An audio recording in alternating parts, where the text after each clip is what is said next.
हरे कृष्णा, जय श्री हरि। ओम नमः शिवाय। प्रिय भक्तजनों, आज बृहस्पतिवार के दिन आप बृहस्पति देव की बड़ी ही दुर्लभ कथा सुनेंगे। इस कथा को सुनने से भक्तों की सभी मनोकामनाएं भगवान बृहस्पति देव की कृपा से पूर्ण हो जाती हैं। तो आइए बड़ी ही श्रद्धा और प्रसन्न चित्त मन से इस कथा को सुनते हैं। भारतवर्ष में एक प्रतापी और दानी राजा राज्य करता था। वह नित्य गरीबों और ब्राह्मणों की सहायता करता था। यह बात उसकी रानी को अच्छी नहीं लगती थी। वह न ही गरीबों को दान देती, न ही भगवान का पूजन करती थी और राजा को भी दान देने से मना किया करती थी। एक दिन राजा शिकार खेलने वन को गए हुए थे, तो रानी महल में अकेली थी। उसी समय बृहस्पति देव साधु वेश में राजा के महल में भिक्षा लेने के लिए गए और भिक्षा मांगी, तो रानी ने भिक्षा देने से इनकार कर दिया और कहा, हे साधु महाराज, मैं तो दान पुण्य से तंग आ गई हूँ। मेरा पति सारा धन लुटाते रहते हैं। मेरी इच्छा है कि हमारा धन नष्ट हो जाए, फिर न रहेगा बांस, न बजेगी बांसुरी। साधु ने कहा, देवी तुम तो बड़ी विचित्र हो। धन संतान तो सभी चाहते हैं, पुत्र और लक्ष्मी तो पापी के घर भी होने चाहिए। यदि तुम्हारे पास अधिक धन है तो भूखों को भोजन दो, प्यासों के लिए प्याऊ बनवाओ, मुसाफिरों के लिए धर्मशालाएं खुलवाओ। जो निर्धन अपनी कुंवारी कन्याओं का विवाह नहीं कर सकते, उनका विवाह करा दो। ऐसे और कई काम हैं जिनके करने से तुम्हारा यश लोक और परलोक में फैलेगा। परंतु रानी पर उपदेश का कोई प्रभाव नहीं पड़ा। वह बोली, महाराज आप मुझे कुछ न समझाएं। मैं ऐसा धन नहीं चाहती जो हर जगह बांटती फिरूं। साधु ने उत्तर दिया, यदि तुम्हारी ऐसी इच्छा है तो तथास्तु। तुम ऐसा करना कि बृहस्पतिवार को घर लीपकर पीली मिट्टी से अपना सिर धोकर स्नान करना, भट्टी चढ़ाकर कपड़े धोना। ऐसा करने से आपका सारा धन नष्ट हो जाएगा। इतना कहकर वह साधु महाराज वहाँ से आलोक हो गए और साधु के अनुसार कई बातों को पूरा करते हुए रानी को केवल 3 बृहस्पतिवार ही बीते थे कि उसकी समस्त धन संपत्ति नष्ट हो गई। भोजन के लिए राजा का परिवार तरसने लगा। तब एक दिन राजा ने रानी से बोला कि हे रानी, तुम यहीं रहो, मैं दूसरे देश को जाता हूँ, क्योंकि यहाँ पर सभी लोग मुझे जानते हैं, इसलिए मैं कोई छोटा कार्य नहीं कर सकता। ऐसा कहकर राजा परदेश चला गया। वहाँ वह जंगल से लकड़ी काट कर लाता और शहर में बेचता था। इस तरह वह अपना जीवन व्यतीत करने लगा। इधर राजा के परदेश जाते ही रानी और दासी दुखी रहने लगी। एक बार जब रानी और दासी को 7 दिन तक बिना भोजन के रहना पड़ा, तो रानी ने अपनी दासी से कहा, हे दासी, पास ही के नगर में मेरी बहन रहती है, वह बड़ी धनवान है। तू उसके पास जा और कुछ लेकर आ, ताकि थोड़ा बहुत गुजार बसर हो सके। रानी दासी की बहन के पास गई। उस दिन गुरुवार था और रानी की बहन उस समय बृहस्पतिवार व्रत की कथा सुन रही थी। दासी ने रानी की बहन को अपनी रानी का संदेश दिया, लेकिन रानी की बड़ी बहन ने कोई उत्तर नहीं दिया। जब दासी को रानी की बहन से कोई उत्तर नहीं मिला, तो वह बहुत दुखी हुई और उसे क्रोध भी आया। दासी ने वापस आकर रानी को सारी बात बता दी। सुनकर रानी ने अपने भाग्य को कोसा। उधर रानी की बहन ने सोचा कि मेरी बहन की दासी आई थी, परंतु मैं उससे नहीं बोली, इससे वह बहुत दुखी हुई होगी। कथा सुनकर और पूजन समाप्त करके वह अपनी बहन के घर आई और कहने लगी, हे बहन, मैं बृहस्पतिवार का व्रत कर रही थी, तुम्हारी दासी मेरे घर आई थी, परंतु जब तक कथा होती है तब तक न तो उठते हैं और न ही बोलते हैं, इसलिए मैं नहीं बोली। कहो दासी क्यों गई थी? रानी बोली, बहन तुमसे क्या छिपाऊं, हमारे घर में खाने तक को अनाज नहीं था। ऐसा कहते कहते रानी की आंखें भर आई। उसने दासी समेत पिछले 7 दिनों से भूखे रहने तक की बात अपनी बहन को विस्तार पूर्वक सुना दी। रानी की बहन बोली, देखो बहन, भगवान बृहस्पति सबकी मनोकामना को पूर्ण करते हैं। देखो शायद तुम्हारे घर में अनाज रखा हो। पहले तो रानी को विश्वास नहीं हुआ, पर बहन के आग्रह करने पर उसने अपनी दासी को अंदर भेजा तो उसे सचमुच अनाज से भरा एक घड़ा मिल गया। यह देखकर दासी को बड़ी हैरानी हुई। दासी रानी से कहने लगी, हे रानी, जब हमको भोजन नहीं मिलता तो हम व्रत ही तो करते हैं, इसलिए क्यों न इनसे व्रत और कथा की विधि पूछ ली जाए ताकि हम भी व्रत कर सकें। तब रानी ने अपनी बहन से बृहस्पतिवार व्रत के बारे में पूछा। उसकी बहन ने बताया, बृहस्पतिवार के व्रत में चने की दाल और मुनक्का से विष्णु भगवान का केले की जड़ में पूजन करें तथा दीपक जलाएं, व्रत कथा सुने और पीला भोजन ही करें। इससे बृहस्पति देव प्रसन्न होते हैं। और व्रत और पूजन विधि बताकर रानी की बहन अपने घर को लौट गई। 7 दिन के बाद जब गुरुवार आया तो रानी और दासी ने व्रत रखा। घुड़साल में जाकर चना और गुड़ लेकर आई, फिर उससे केले की जड़ तथा विष्णु भगवान का पूजन किया। अब पीला भोजन कहाँ से आए, इस बात को लेकर दोनों बहुत दुखी थी। चूँकि उन्होंने व्रत रखा था, इसलिए बृहस्पति देव उनसे प्रसन्न थे। इसलिए वे एक साधारण व्यक्ति का रूप धारण करके 2 थालों में सुंदर पीला भोजन दासी को दे गए। भोजन पाकर दासी बहुत प्रसन्न हुई और फिर रानी के साथ मिलकर भोजन ग्रहण किया।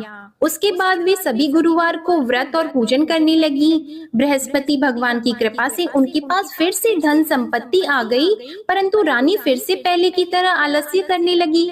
तब दासी बोली, देखो रानी, तुम पहले भी इस प्रकार आलस्य करती थी, तुम्हें धन रखने में कष्ट होता था, इस कारण सभी धन नष्ट हो गया, और अब जब भगवान बृहस्पति की कृपा से धन मिला है तो तुम्हें फिर से आलस्य होता है। रानी को समझाते हुए दासी कहती है कि बड़ी मुसीबतों के बाद हमने यह धन पाया है, इसलिए हमें दान पुण्य करना चाहिए, भूखे मनुष्यों को भोजन कराना चाहिए और धन को शुभ कार्यों में खर्च करना चाहिए, जिससे तुम्हारे कुल का यश बढ़ेगा, स्वर्ग की प्राप्ति होगी और पितृ प्रसन्न होंगे। दासी की बात मानकर रानी अपना धन शुभ कार्यों में खर्च करने लगी, जिससे पूरे नगर में उसका यश फैलने लगा। उधर एक दिन राजा दुखी होकर जंगल में एक पेड़ के नीचे आसन जमाकर बैठ गया। वह अपनी दशा को याद करके व्याकुल होने लगा। बृहस्पतिवार का दिन था। एकाएक उसने देखा कि निर्जन वन में एक साधु प्रकट हुए। वह साधु वेश में स्वयं बृहस्पति देवता थे। लकड़हारे के सामने आकर बोले, हे लकड़हारे, इस सुनसान जंगल में तू इतना चिंता मग्न क्यों बैठा है? लकड़हारे ने दोनों हाथ जोड़कर प्रणाम किया और उत्तर दिया, महात्मा जी, आप सब कुछ जानते हैं, मैं क्या कहूँ। यह कहकर रोने लगा और साधु को अपनी आत्म कथा सुनाई।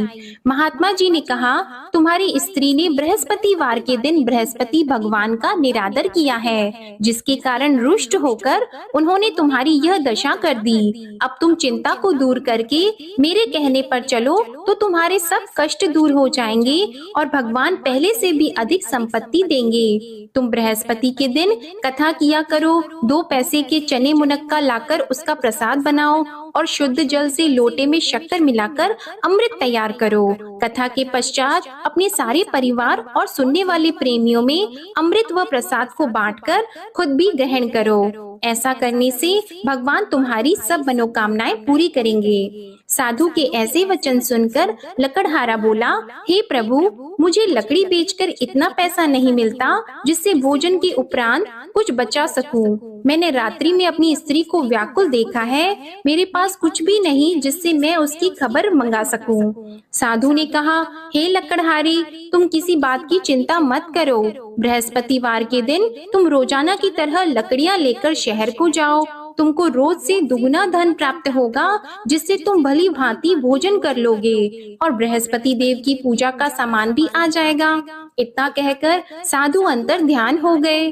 धीरे धीरे समय व्यतीत होने पर फिर वही बृहस्पतिवार का दिन आया। लकड़हारा जंगल से लकड़ी काटकर किसी शहर में बेचने गया। उसे उस दिन और दिन से अधिक पैसा मिला। राजा ने चना गुड़ आदि लाकर गुरुवार का व्रत किया। उस दिन से उसके सभी क्लेश दूर हो गए, परंतु जब दोबारा गुरुवार का दिन आया तो बृहस्पतिवार का व्रत करना भूल गया। इस कारण बृहस्पति भगवान नाराज हो गए। उस दिन उस नगर के राजा ने विशाल यज्ञ का आयोजन किया था तथा शहर में ये घोषणा करा दी कि कोई भी मनुष्य अपने घर में भोजन न बनवाए, न आग जलाए। समस्त जनता मेरे यहाँ भोजन करने आए। इस आज्ञा को जो न मानेगा उसे फांसी की सजा दी जाएगी। इस तरह की घोषणा संपूर्ण नगर में करवा दी गई। राजा की आज्ञा के अनुसार शहर के सभी लोग भोजन करने गए, लेकिन लकड़हारा कुछ देर से पहुंचा, इसलिए राजा उसको अपने साथ घर लेके गए और ले जाकर भोजन करा रहे थे तो रानी की दृष्टि उस खूंटी पर पड़ी जिस पर उसका हार लटका हुआ था। वह वहाँ पर दिखाई नहीं दिया। रानी ने निश्चय किया कि मेरा हार इस मनुष्य ने चुरा लिया है। उसी समय सिपाहियों को बुलाकर उसको कारागार में डलवा दिया। जब लकड़हारा कारागार में पड़ गया और बहुत दुखी होकर विचार करने लगा कि न जाने कौन से पूर्व जन्म के कर्म से मुझे यह दुख प्राप्त हुआ है, और उसी साधु को याद करने लगा जो कि जंगल में मिला था। उसी समय तत्काल बृहस्पति देव साधु के रूप में प्रकट हुए और उसकी दशा को देखकर कहने लगे, अरे मूर्ख, तूने बृहस्पति देव की कथा नहीं करी, इस कारण तुझे दुख प्राप्त हुआ है। अब चिंता मत कर, बृहस्पतिवार के दिन कारागार के दरवाजे पर 4 पैसे पड़े मिलेंगे, उनसे तू बृहस्पति देव की पूजा करना, तेरे सभी कष्ट दूर हो जाएंगे। बृहस्पतिवार के दिन उसे 4 पैसे मिले। लकड़हारे ने कथा कही। उसी रात्रि को बृहस्पति देव ने उस नगर के राजा को स्वप्न में कहा, हे राजा, तुमने जिस आदमी को कारागार में बंद कर दिया है वह निर्दोष है, वह राजा है, उसे छोड़ देना। रानी का हार उसी खूंटी पर लटका है, अगर तू ऐसा नहीं करेगा तो मैं तेरे राज्य को नष्ट कर दूंगा। इस तरह रात्रि के स्वप्न को देखकर राजा प्रातः काल उठा और खूंटी पर हार देखकर लकड़हारे को बुलाकर क्षमा मांगी और लकड़हारे को योग्य सुंदर वस्त्र आभूषण देकर विदा कर दिया। बृहस्पति देव की आज्ञा के अनुसार लकड़हारा अपने नगर को चल दिया। राजा जब अपने नगर के निकट पहुंचा तो उसे बड़ा आश्चर्य हुआ। नगर में पहले से अधिक बाग, तालाब, कुएं तथा बहुत सी धर्मशाला, मंदिर आदि बन गई हैं। राजा ने पूछा, यह किसका बाग और धर्मशाला है? तब नगर के सब लोग कहने लगे, यह सब रानी और बंदी के हैं। तो राजा को आश्चर्य हुआ और गुस्सा भी आया। जब रानी ने यह खबर सुनी कि राजा आ रहे हैं तो उन्होंने दासी से कहा, हे दासी, देख राजा हमको कितनी बुरी हालत में छोड़ गए थे, हमारी ऐसी हालत देखकर वह लौट न जाएं, इसलिए तू दरवाजे पर खड़ी हो जा। आज्ञा के अनुसार दासी दरवाजे पर खड़ी हो गई। राजा आए तो उन्हें अपने साथ लेकर आई। तब राजा ने क्रोध करके अपनी रानी से पूछा कि यह धन तुम्हें कैसे प्राप्त हुआ है? तब उन्होंने कहा, हमें यह सब धन बृहस्पति देव के इस व्रत के प्रभाव से प्राप्त हुआ है। राजा ने निश्चय किया कि 7 रोज बाद तो सभी बृहस्पति देव का पूजन करते हैं, परंतु मैं प्रतिदिन दिन में 3 बार कहानी और रोज व्रत किया करूंगा।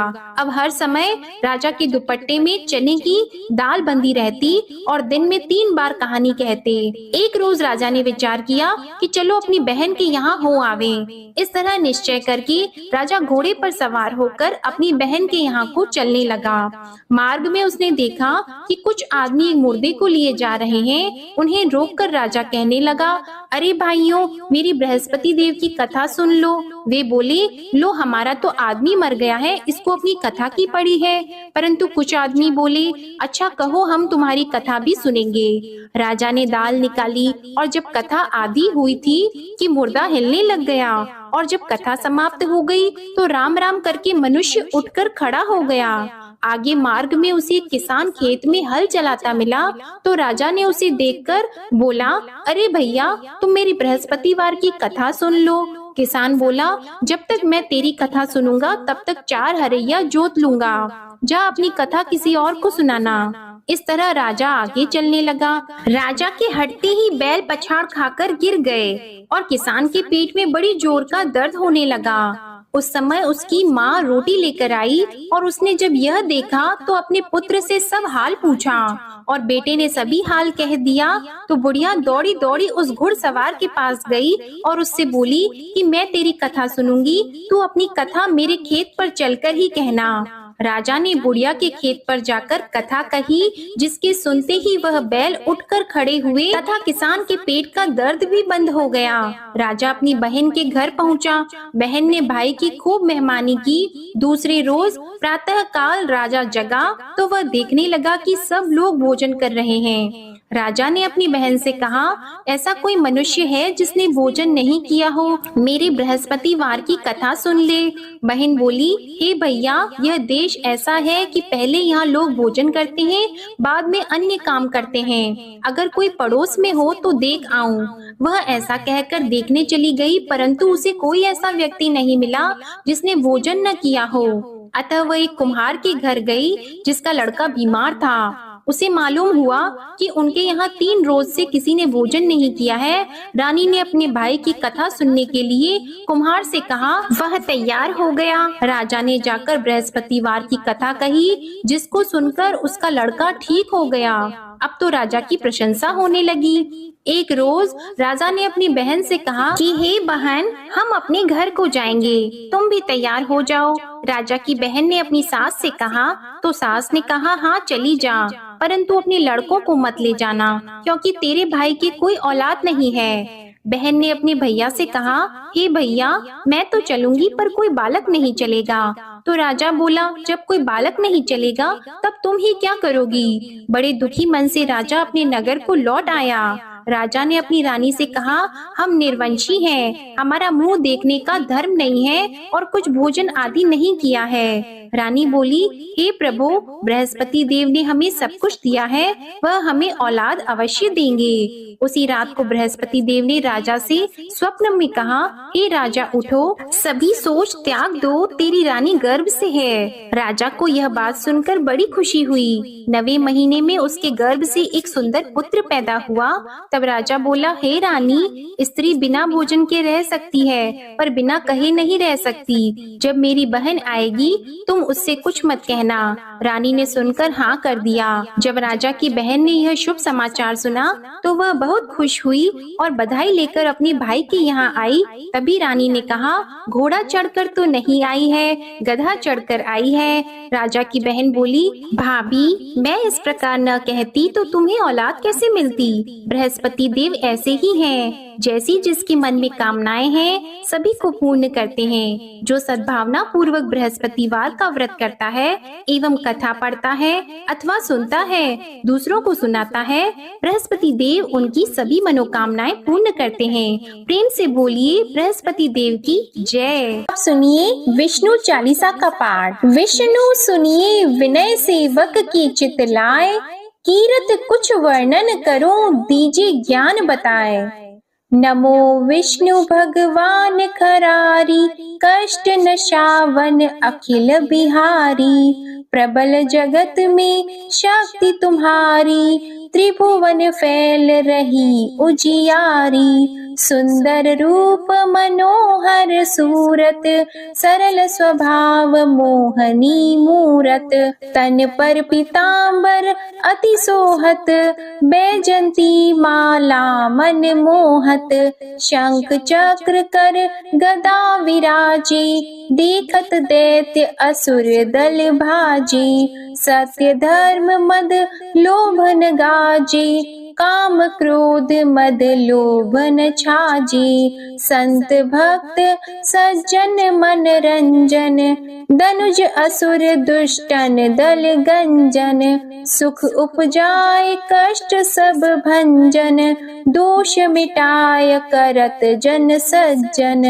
पाप काट भव सिंधु उतारण, कष्ट नाश कर भक्त उबारण। करत अनेक रूप प्रभु धारण, केवल आप भक्ति के कारण। धरणी धेनु बन तुम ही पुकारा, तब तुम रूप राम का धारा। भार उतार असुर दल मारा, रावण आदित्य को संहारा। आप वराह रूप बनाया, हिरण्याक्ष को मार गिराया। धर्मस्य तन सिंधु बनाया, 14 रत्नन को निकलाया। अमिलख असुरन द्वंद मचाया, रूप मोहिनी आप दिखाया।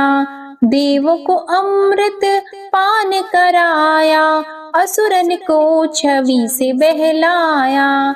कूर्म रूप धर सिंधु मझाया, मंदराचल गिरि तुरत उठाया। शंकर का तुम फंद छुड़ाया, भस्मासुर को रूप दिखाया। वेदन को जब असुर डुबाया, कर प्रबंध उन्हें ढूंढवाया।